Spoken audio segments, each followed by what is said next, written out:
Η σημερινή μας ιστορία μιλάει για ένα μικρό ταξιδιάρικο σαλιγκάρι που το έλεγαν Άρη. Ο Άρης το σαλιγκάρι. Η σαλιγκαροοικογένεια μένει εδώ και πολύ καιρό σε έναν όμορφο κήπο. Τα φύλλα από τα δέντρα του κήπου που τα παίρνει τα αεράκι πέφτουν κάτω και είναι υγρά από το πέρασμα των σαλιγκαριών. Όταν βρέχει, όλη η σαλιγκαροοικογένεια βγαίνει μια βολτίτσα εκεί τριγύρω, ποτέ πιο πέρα από τον κήπο. Πολύ συχνά, ο Άρης το σαλιγκάρι ρωτάει μέχρι που φτάνει ο κήπος και τι υπάρχει πιο πέρα. Είναι μια ερώτηση που τους αναστατώνει όλους, διότι ο μπαμπάς του δεν έχει πάει ποτέ πιο πέρα και η μαμά του κάθε φορά βιάζεται να συμπληρώσει πως και κανένας άλλος δεν έχει απομακρυνθεί ποτέ. Είναι αλήθεια πως στους γονείς του Άρη δεν πολύ αρέσουν τα ταξίδια. Η περιέργεια του μικρού σαλιγκαριού όμως ήταν τόσο μεγάλη που μια μέρα αποχαιρέτησε τους γονείς του και τους γείτονές του και ξεκίνησε το ταξίδι του να δει τι υπήρχε πέρα από τα όρια του κήπου. «Δεν είναι υπέροχο που έχω το σπίτι μου στην πλάτη μου?» Είπε και χαρούμενος προχώρησε ανάμεσα στα κλαδάκια. «Θέλω να ζήσω έτσι, ψάχνοντας για καινούρια, όμορφα μέρη». Αλλά ο Άρης γρήγορα ένιωσε πόσο βαριά ήταν η γκαρσονιέρα του για να την κουβαλάει στην πλάτη. Το ταξίδι του όμως θα το έκανε. Ήθελε να δει τι υπήρχε πέρα από τον κήπο. Ήθελε να τα δει όλα μέχρι το τέρμα του κόσμου. «Αχ, αν είχα φτερά σαν τα χελιδόνια ή καλύτερα μακριά πόδια σαν τις ακρίδες», σκεφτόταν ο Άρης, όταν ξαφνικά ένα φύλλο που είχε καθίσει πάνω του να ξαποστάσει μετακινήθηκε απότομα. Αλλά αυτό το φύλλο δεν ήταν παρά ένας βάτραχος που αμέσως αποφάσισε πως ήθελε να δροσιστεί λίγο και με ένα πήδημα έπεσε στο νερό. Τα σαλιγκάρια μπορεί να τα καταφέρνουν να επιπλέουν στο νερό, αλλά δεν είναι και το καλύτερό τους. Πολύ αργά. Πλουφ! Ο Άρης είχε πέσει ήδη με το κεφάλι μέσα στο ριάκι. «Κάποιος να με βοηθήσει! Κάποιος να με βοηθήσει!» Φώναξε. Δεν υπήρχε όμως κανένας εκεί γύρω και ο βάτραχος είχε εξαφανιστεί. Ο Άρης, στην προσπάθειά του να σωθεί, πιάστηκε από μια βαρκούλα που δεν ήταν παρά μια ανοιγμένη κονσέρβα που κάποτε μέσα της είχε σαρδέλες. Το μικρό σαλιγκάρι χώθηκε στην κοιλιά της σκουριασμένης κονσέρβας και άρχισε να τρέμει. Το ρεύμα γινόταν όλο και πιο δυνατό. Το ριάκι κατευθυνόταν σε έναν παραπόταμο που κατέληγε σε έναν ποταμό και ο ποταμός έτρεχε βιαστικά να χυθεί στη θάλασσα. Έτσι, σε λιγότερο χρόνο από όσο έκανε να διασχίσει τον κήπο του, ο Άρης βρέθηκε να ταξιδεύει στη θάλασσα. Μετά από ένα μακρύ ταξίδι, η σαρδελόβαρκα βγήκε σε μια παραλία όπου ζούσαν υπέροχα κοχύλια. Τα κοχύλια τα έχασαν όταν τον αντίκρισαν. Από πού μπορεί να ήρθε? Τον πλησίασαν για να μάθουν. Ο Άρης τους διηγήθηκε την περιπέτειά του και έμεινε λίγο καιρό με τα μακρινά ξαδέρφια του στην παραλία. Έμαθε να κολυμπάει, να τρώει φύκια, να πίνει θαλασσινό νερό. Τελικά έκανε όλα εκείνα που δεν συνηθίζουν να κάνουν τα σαλιγκάρια του κήπου. Μια μέρα ο Άρης αποφάσισε να γυρίσει σπίτι του. Ήταν σίγουρος πως οι γονείς του θα ανησυχούσαν. Έτσι ευχαρίστησε τα κοχύλια και καθώς απομακρυνόταν από την κοιλιά της σαρδελόβαρκάς του, τους κουνούσε το χέρι. Πέρασε καιρός, ταξίδευε πολλούς μήνες και μια μέρα έφτασε στον κήπο που ήταν το σπίτι του και ξαναβρήκε τους γονείς του που τον περίμεναν με αγωνία. Τώρα το μόνο που ήθελε ήταν να ξεκουραστεί. Είχε δει τι υπήρχε πέρα από τον κήπο και ακόμη πιο πέρα. Η σημερινή μας ιστορία μιλάει για μία όμορφη και γλυκιά πασχαλίτσα που την έλεγαν Λίτσα. Λίτσα η πασχαλίτσα. Μια φορά και έναν καιρό, μέσα σε έναν υπέροχο κήπο, ζούσε μία πασχαλίτσα που τη λέγανε Λίτσα. Ήταν χαριτωμένη σαν ένα λουλούδι και ήσυχη σαν μια ζωγραφιά. Η μαμά της, η κυρία Πασχαλίτσα, έλεγε στις φίλες της «Είναι πολύ υπάκουη και δεν λέει ποτέ ψέματα». Όλα τα έντομα του κήπου ψιθύριζαν μεταξύ τους όταν την έβλεπαν να περνά. «Τι αξιαγάπητη δεσποινής! Τι αξιαγάπητη δεσποινής!»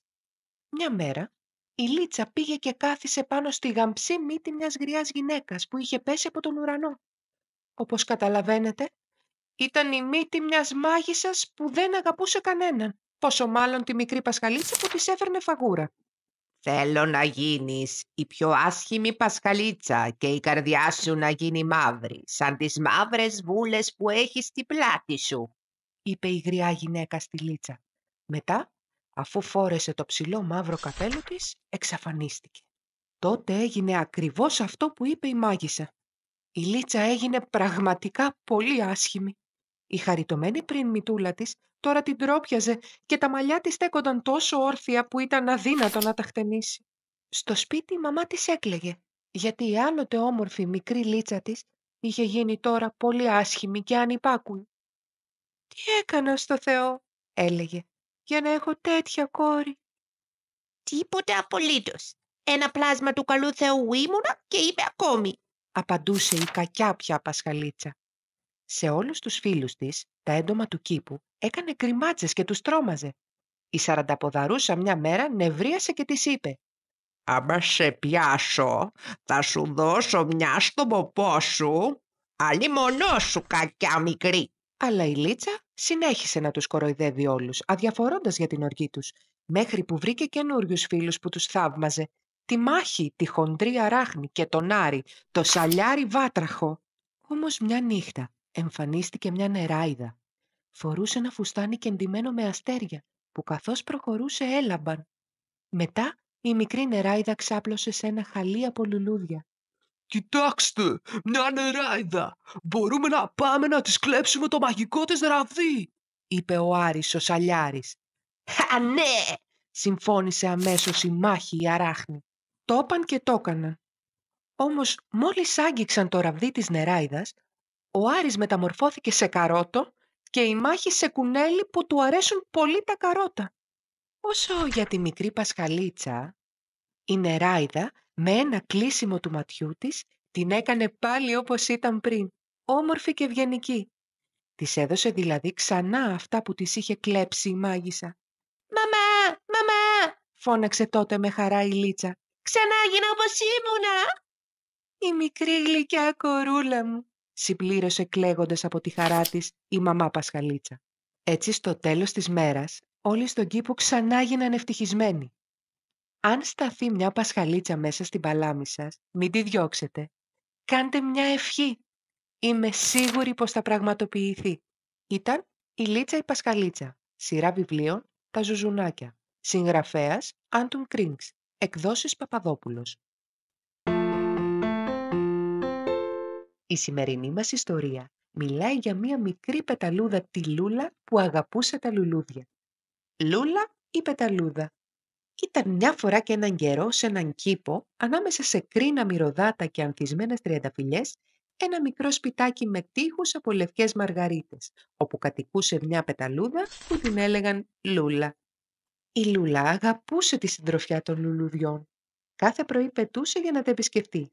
Στο πρώτο πήγαινε και καλοπιζόταν, στο δεύτερο έπαιρνε το τσάι της και στο τρίτο καθόταν και τα έλεγαν. Και έτσι κυλούσαν οι μέρες.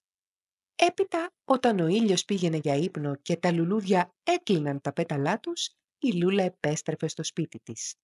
Γλιστρούσε προσεκτικά για να μην τσαλακώσει τα φτερά της κάτω από ένα πάπλωμα από ροδοπέταλα και πολύ γρήγορα αποκοιμιόταν μέχρι το επόμενο πρωί. Ένα πρωί πήγε να βρει όπως πάντα τους φίλους της. Όμως κανείς από αυτούς δεν την υποδέχτηκε. Αλή και τρισαλή. Το κεφάλι τους ήταν γερμένο, τα πέταλά τους κλειστά, τα λουλούδια κοιμώντουσαν βαθιά. Η Λούλα πέταξε από λουλούδι σε λουλούδι και τα πότισε με εκλεκτό ροδόνερο, αλλά και την επόμενη μέρα τίποτα δεν άλλαξε. «Ελάτε, μη μένετε έτσι μαραζωμένα, ξυπνήστε λουλουδάκια μου», τους φώναζε η πεταλούδα κουνώντας κάπου μερικά κοτσάνια. Μάται όμως, ούτε ένα κρίνο, ούτε μια βιολέτα δεν της απαντούσε. «Μα γιατί τα λουλούδια μου έχουν τόσο άσχημη όψη?» αναρωτιόταν η Λούλα βλέποντας τα κεφαλάκια τους μαραζωμένα. «Εγώ ξέρω», είπε η Λίτσα η Πασχαλίτσα που περνούσε από εκεί. «απόψε πήγαν στο χορότο του λοιπόν και γι' αυτό είναι τόσο κουρασμένα». «Τα λουλούδια δεν χορεύουν», σκέφτηκε η πεταλούδα μας, που δεν άκουσε περισσότερο την Πασχαλίτσα. Η Πασχαλίτσα όμως είχε πει την αλήθεια. Όταν σήμαιναν μεσάνυχτα, τα λουλούδια ξυπνούσαν και χόρευαν ξέφρενα μέχρι το πρωί, καθώς μια πεταλουδίτσα της νύχτας που έπαιζε τρομπέτα με τρόπο μαγικό πετάριζε γύρω από τα λυκνιζόμενα κεφάλια τους. Αυτή η πεταλούδα τρομπετίστας, που ήταν όπως θα καταλάβατε μάγος, ένα βράδυ πήγε κοντά σε μια λιμνούλα όπου δινόταν ένας άλλος χορός, ο χορός των κουνουπιών. Έτσι, τα λουλούδια του κήπου ξαναβρήκαν τη λάμψη τους και η Λούλα η πεταλούδα το χαμόγελό της. Τα μπουμπούκια των ήλιων έλαμπαν, οι άκυνθοι έκρουαν τα κουδουνάκια τους και ο αέρας ήταν ξανά αρωματισμένος με αρώματα εκλεκτά. Κοίτα, αγαπητή μου Πασχαλίτσα, πόσο όμορφη είναι σήμερα η φίλη μου. Πω πω, το κεφάλι μου γυρίζει, απάντησε εκείνη. Χόρευα όλη τη νύχτα στο χορό των κουνουπιών. Ήταν εκεί μια πεταλούδα που έπαιζε τρομπέτα και ήταν υπέροχα. Μια πεταλούδα που έπαιζε τρομπέτα. Μα τι φαντασία που είχε αυτή η Πασχαλίτσα. Κι αν η ιστορία αυτή δεν σας αποκοίμησε, ελάτε όλοι απόψε στο μεγάλο χορό των πηγολαμπίδων, κοντά στο δάσος. Αλλά μη μιλήσετε στη Λούλα, τη νύχτα κοιμάται και δεν θα σας ακούσει με τίποτα. Ήταν η Λούλα η Πεταλούδα, σειρά βιβλίων «Τα Ζουζουνάκια», συγγραφέας Άντων Κρίνγκς, μετάφραση Ανδρομάχη Βουθούνη, εκδόσεις Παπαδόπουλος, αφήγηση Δρόσου Χριστιάνα. Η σημερινή μας ιστορία μιλάει για έναν μικρό λέμαργο κυφίνα, το Μινά. Μινάς ο Κυφίνας. Ήταν μια φορά και έναν καιρό ένας μικρός κυφίνας, λίγο παχουλούλης και τροφαντούλης, που τον έλεγαν Μινά. Ζούσε σε μια ήσυχη φωλιά, σκεπασμένη από φυτά, όπου περνούσε όλο το χειμώνα. Όταν ήρθε η άνοιξη, ο Μινάς στάθηκε στο κατόφλι της πόρτας του και ζουζούνισε χαρούμενος. Πραγματικά ήταν μια υπέροχη μέρα για να πάει να βρει τα λουλούδια του και να μαζέψει γύρι. Πέταξε λοιπόν όλο βιάση προς τον ολάνθιστο κήπο. Ήταν ήδη πολλής κόσμος εκεί. Η Λούλα η Πεταλούδα, η Σούλα η Μελισσούλα, η Λίτσα η Πασχαλίτσα και πολλά ακόμα ζουζουνάκια. Ήσυχα ο Μινάς στρώθηκε στη δουλειά. Πήγαινε και ερχόταν ασταμάτητα, μέχρι που μάζεψε μια μεγάλη ποσότητα γύρις και την έβαλε μέσα σε ένα σακί που είχε για αυτό το σκοπό. Όταν η αποθήκη του γέμισε με σακιά, ο Μινάς ένιωσε πολύ ικανοποιημένος και κάθισε να ξεκουραστεί λιγάκι. Την ίδια στιγμή, η Σούλα η Μελισσούλα ανησυχούσε που δεν έβρισκε άλλη γύρι για να φτιάξει τα βαζάκια της με το μέλ. Θα πάω να δω το Μινά τον Κυφίνα. Από ό,τι ψιθυρίζουν τα λουλούδια, αυτός μας παίρνει όλη τη γύρι, σκέφτηκε η Σούλα και αμέσως ξεκίνησε για να τον βρει. Μόλις έφτασε στο σπίτι του Μινά, χτύπησε την πόρτα, το κουδούνι, μετά πάλι την πόρτα και πάλι το κουδούνι, ώσπου στο τέλος το κεφάλι του Μινά ξεπρόβαλε και είπε: Τι θόρυβος είναι αυτός? Όταν κατάλαβε ότι η Σούλα ήταν εκεί για να του μιλήσει για τη γύρι, δεν ήθελε να ακούσει τίποτα. Πήγαινε, δεν έχω χρόνο, είπε κλείνοντας την πόρτα. Η κακομοίρα η Σούλα ήταν τόσο λυπημένη. Ο κακός Κυφίνας, ο φαταούλας Μινάς που δεν ήθελε να μοιράζεται τίποτα, ήταν κλεισμένο σπίτι του και ξαγρυπνούσε πάνω από τον πολύτιμο θησαυρό του. Και καθώς δεν είχε τι άλλο να κάνει για να περάσει την ώρα του, έτρωγε όλο και περισσότερη γύρι και πάχαινε συνεχώς. Μετά από μερικές μέρες θέλησε να βγει έξω για να πάρει αέρα, αλλά κάτι δεν χωρούσε να περάσει από την πόρτα και αυτό το κάτι ήταν ο καλοθρεμμένος πισινός του. Έσπρωχνε με τα μπροστινά του πόδια, έσπρωχνε με τα πίσω, αλλά του κάκου. Αφού πια είχε σπρώξει με όλες του τις δυνάμεις και έμενε πάντα σφινωμένος, στο τέλος φώναξε: Βοήθεια! Εσύ έχεις σφινώσει? ρώτησε η Σούλα. Βοήθησέ με, δεν μπορώ να πάω ούτε μπρος ούτε πίσω, οικέτεψε ο Κυφίνας. Να μείνεις εκεί που είσαι, απάντησε η Σούλα κάνοντας ότι τον αγνοούσε. Θα μπορούσα να σου δώσω ένα μικρό σακί με γύρι. Δεν έχω χρόνο, αποκρίθηκε η Μελισσούλα κάνοντας ότι απομακρύνεται.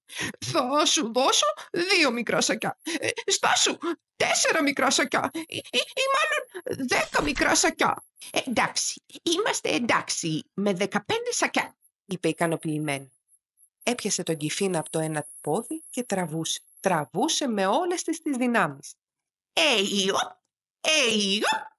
Ξαφνικά η Σούλα έπεσε προς τα πίσω και ο Μινάς πετάχτηκε έξω επιτέλους ελεύθερος.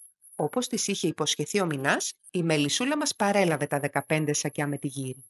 Όσο για το χοντρό Κυφίνα, ήταν κακοδιάθετος για αρκετές μέρες. Μα μην ανησυχείτε γι' αυτόν. Στο εξής θα προσέχει να μην τρώει πολύ, τουλάχιστον μέχρι το επόμενο καλοκαίρι.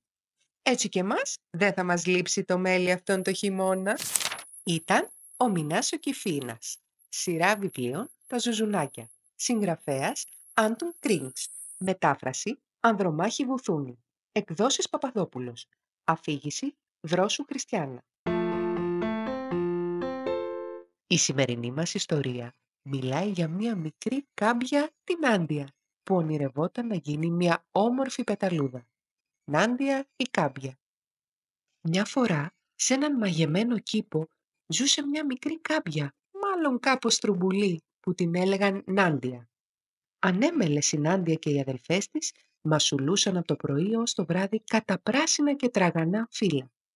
Μια, μια, μια, μια, μασουλούμε, πεταλούδες να γεννούμε. Μια, μια, μια, μασουλούμε και γρήγορα θένα πετούμε. Κι όλες τραγουδούσαν χαροπά.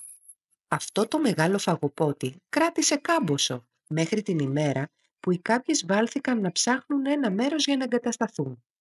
Η Νάντια έχτισε το σπιτάκι της στο βαθούλωμα ενός μεγάλου φύλλου που της άρεσε πολύ. «Εδώ πέρα, έτσι και με πιάσει καμιά μεγάλη πείνα, δεν θα χρειαστεί να πάω μακριά για να βρω τροφή», σκέφτηκε.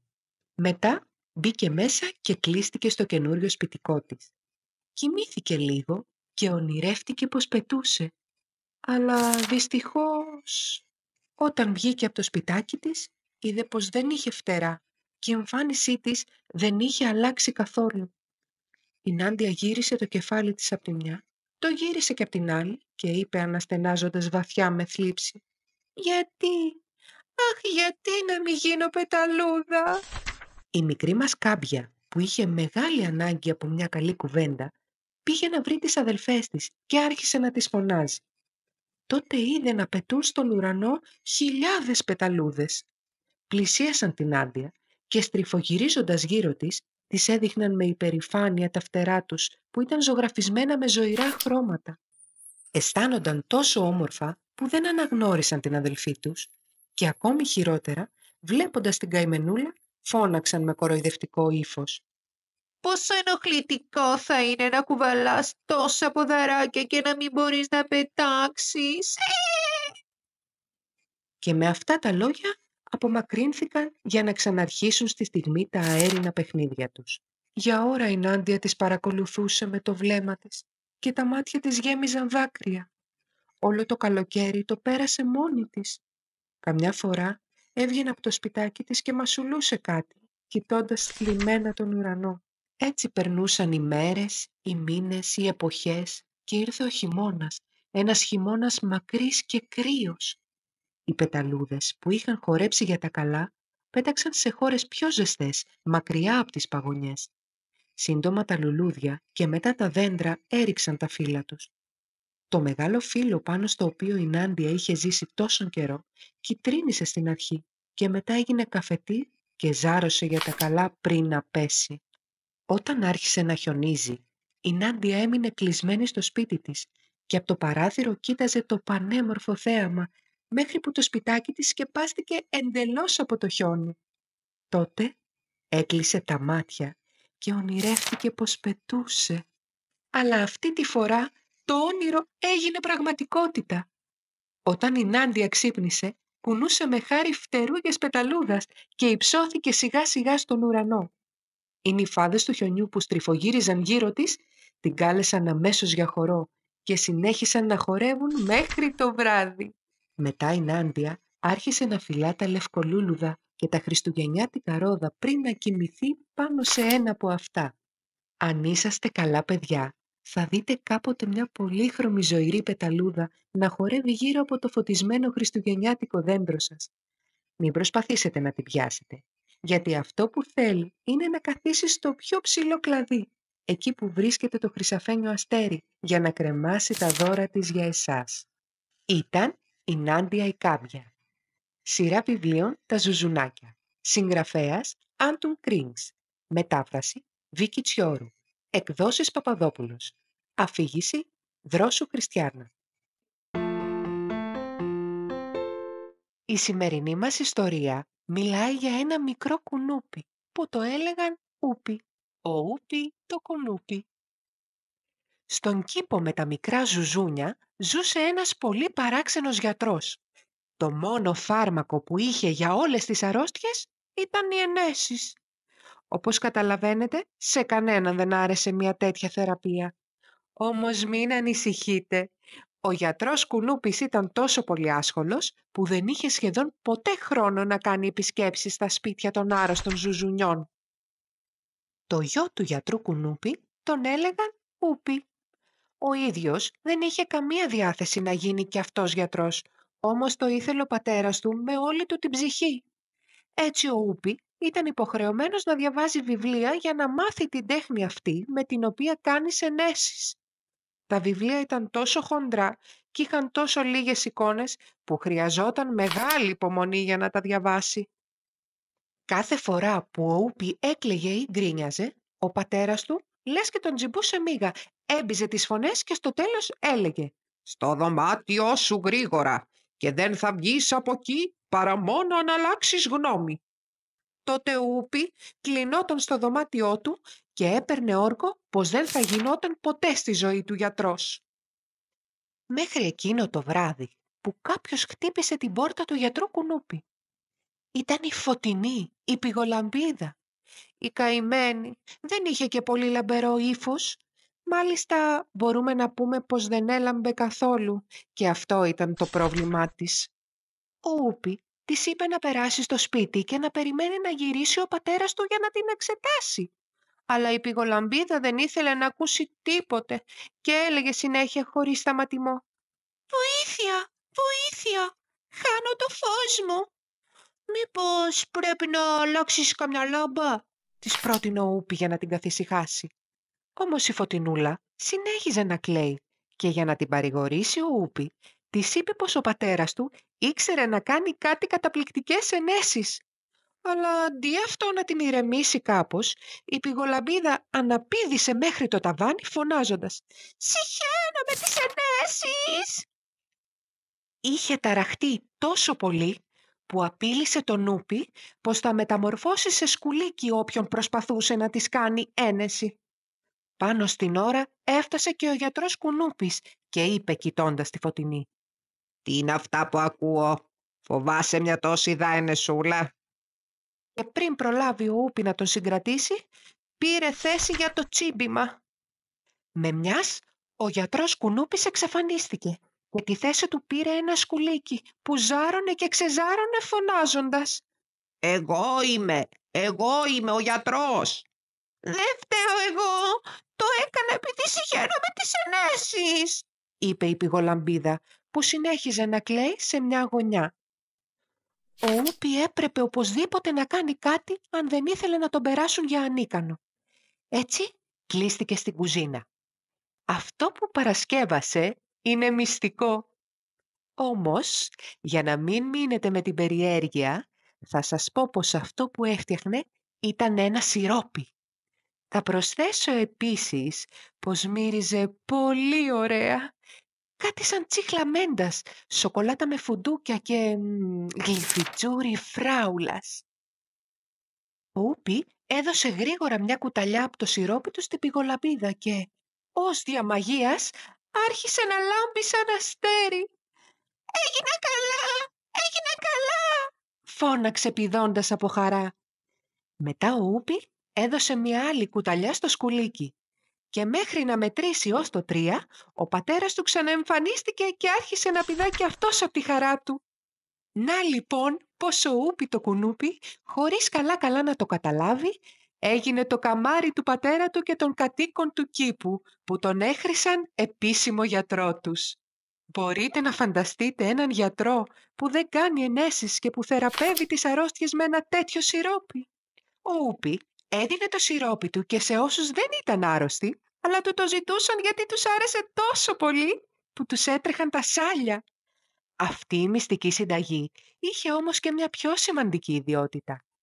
Έκανε τα ζουζούνια χαρούμενα και ο Ούπι αυτό που ήθελε πάνω απ' όλα ήταν να είναι όλος ο κόσμος ευτυχισμένος. Ήταν ο Ούπι το κουνούπι, συγγραφέας Άντων Κρίνγκς, εκδόσεις Παπαδόπουλος.